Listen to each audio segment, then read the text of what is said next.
click, and then saw the guy's face. Selamat datang di Watch Mojo. Hari ini kami menghitung mundur pilihan kami untuk 10 kali netizen memecahkan kejahatan atau menemukan penjahat. He called police and thought that was the end of it until these pictures of two men surfaced through his iCloud account. I was up all night, but within 2 hours, I had names and a basic idea of what was going on that night, and it was all on Twitter. There was just no way it was going to end well. Now, who knew it was going to end this badly? Untuk daftar ini, kami melihat waktu di mana orang-orang di internet bekerja sama untuk memecahkan beberapa jenis kejahatan. Manakah dari kisah-kisah ini menurut kamu yang paling menarik? Beritahu kami di komentar. Nomor 10, kuda Troya Brad Wilman. Kembali di akhir 90-an, seorang pria Kanada bernama Brad William merancang kuda Troya yang memungkinkan dia mengakses komputer yang punya aplikasi tersebut.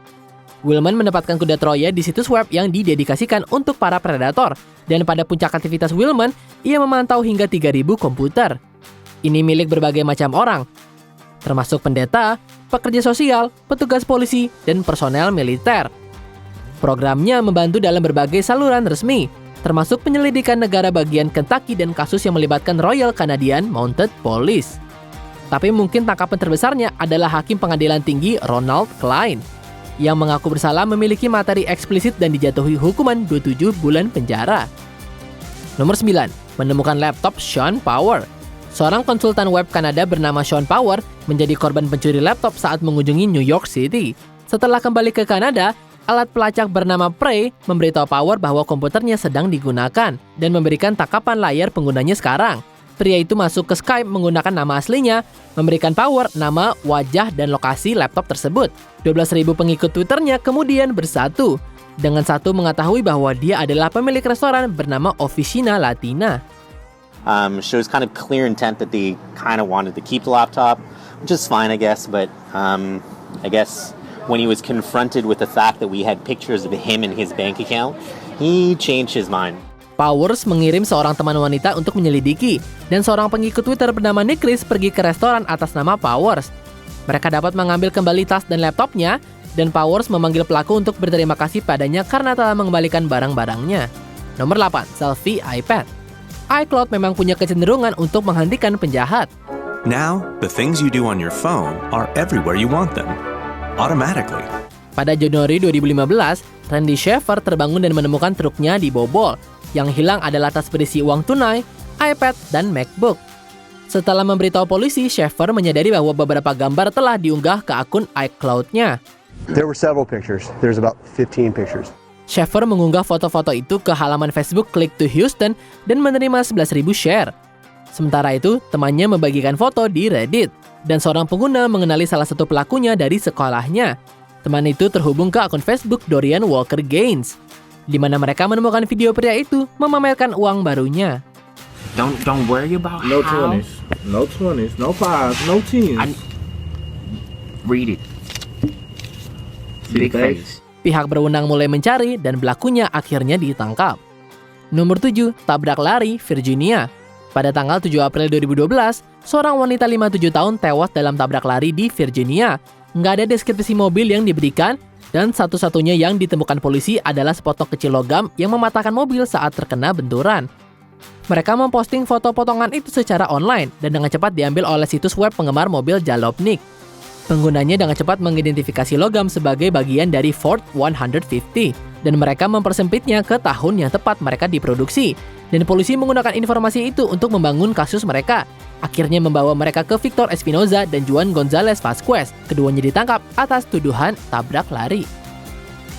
Nomor 6, kasus SMA Steubenville. Kasus yang sangat umum dan kontroversial ini melibatkan kejahatan yang dilakukan terhadap seorang siswa sekolah menengah berusia 16 tahun.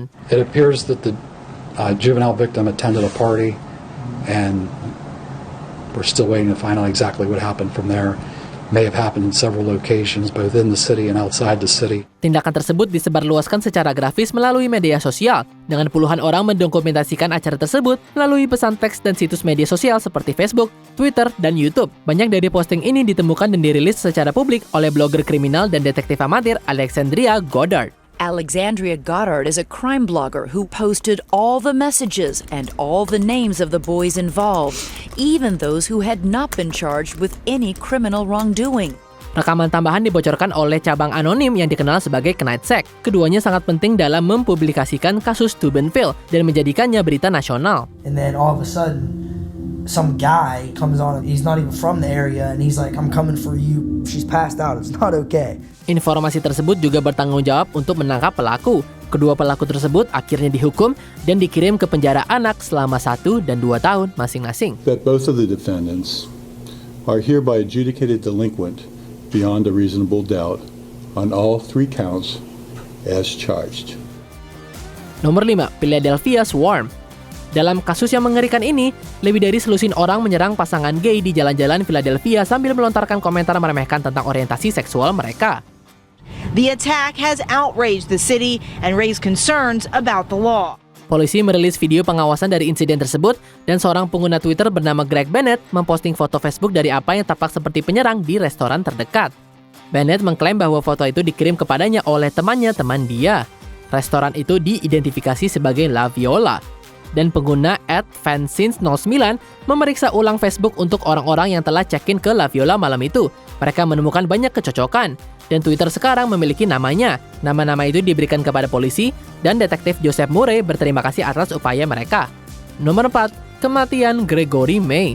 Kembali ke tahun 95, sepupu Ellen Leach hilang. Dan ini akhirnya mendorong penduduk Mississippi untuk menjadi detektif internet yang didedikasikan untuk menemukan orang hilang di seluruh negeri. Pada awal 2000-an, tengkorak ditemukan di dalam ember beton, dan rekonstruksi wajah manusia dari tanah liat dibuat. Detektif internet Leach menemukan kecocokan dengan Gregory May, seorang pedagang barang antik yang hilang yang dirampok oleh teman sekamarnya. Teman sekamarnya, Douglas De Bruin, telah mencuri koleksi barang antik May senilai $70.000 dan akan diadili atas kemungkinan pembunuhan May. Satu-satunya masalah adalah kurangnya tubuh. Untungnya tengkorak itu memang cocok dengan May, dan De Bruin dihukum dan dikirim ke penjara atas kematian Gregory May. Nomor 3, kasus William Francis Melcher Tinkle.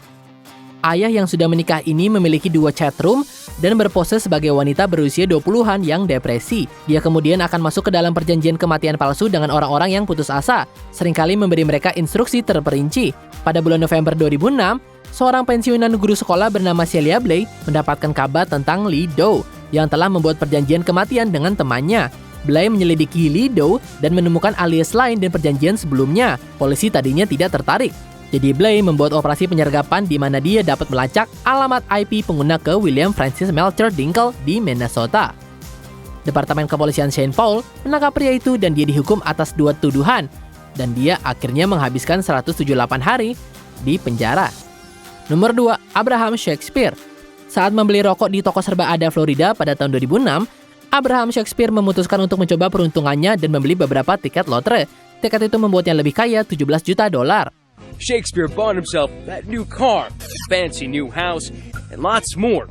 But as so often happens, this lotto winner's drama didn't stick to the script.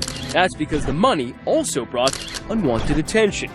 Seorang wanita bernama Dee Moore kemudian memulai bisnis dengan Shakespeare dan memberinya dirinya kendali penuh atas dana tersebut.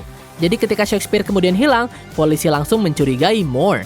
In the beginning we thought he was missing, that he was hiding away. As the investigation continues, the evidence mounts that he could have died because of sinister means. Murder, we're talking here. Could be. Saat ditanya, ia mengklaim bahwa Shakespeare telah pergi untuk tinggal di suatu tempat yang jauh karena muak dengan permintaan uang yang terus-menerus. Prosecutors paint a picture of Moore as a conniving manipulator, intent on taking Shakespeare's cash. Detektif internet juga menyalahkan Moore, dan ketika pengguna anonim masuk untuk mempertahankan nama Moore, alamat IP mereka dilacak dan mengarah langsung ke Moore sendiri. Cold, calculated, cruel, they all apply. Manipulative, probably the most manipulative person that this court has seen. Dia kemudian ditangkap atas kematian Shakespeare karena tubuhnya ditemukan di halaman belakang rumahnya. Sebelum kita lanjutkan, pastikan untuk berlangganan ke saluran kami dan tekan tombol bel untuk dapatkan notifikasi tentang video terbaru kami. Dan kamu bisa dinotifikasi di semua video kami. Jika kamu menggunakan handphone, pastikan ke pengaturan dan aktifkan notifikasi. Nomor 1, Luka Magnotta. And so I was on Facebook one day and I found a post. A lot of people have been feverishly posting about a video that was online. Pada tahun 2010, sebuah video diposting online yang menggambarkan kekerasan terhadap hewan.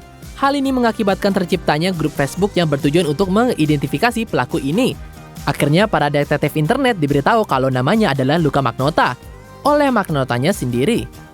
Of course, what you gonna do? You Luka Magnotta, hit enter, and oh my God, it just like he just. I don't know how to explain my reaction to what the results were. Kelompok itu dapat mencocokkan petunjuk mereka dengan foto Magnotta yang tersedia untuk umum. Terbukti berhasil dalam perburuan mereka. Kemudian pada tahun 2012, siswa Junlin terbunuh di Montreal, Kanada. Dan video grafis yang menggambarkan kematiannya semakin menarik perhatian kelompok tersebut. It was no longer a game of online, this was real world. Mereka dapat membantu menghubungkan Magnotta dengan pembunuh dalam video tersebut. Magnotta akhirnya dilacak oleh polisi ke Berlin dan diekstradisi kembali ke Kanada, di mana ia dijatuhi hukuman penjara seumur hidup. They finally caught him. And it was just like the perfect way for Luka to go down. Luka was caught in an internet cafe because he couldn't stay away from his vanity. Apa kamu setuju dengan pilihan kami? Jangan lupa subscribe ke Watch Mojo dan nyalakan notifikasi untuk semua video kami.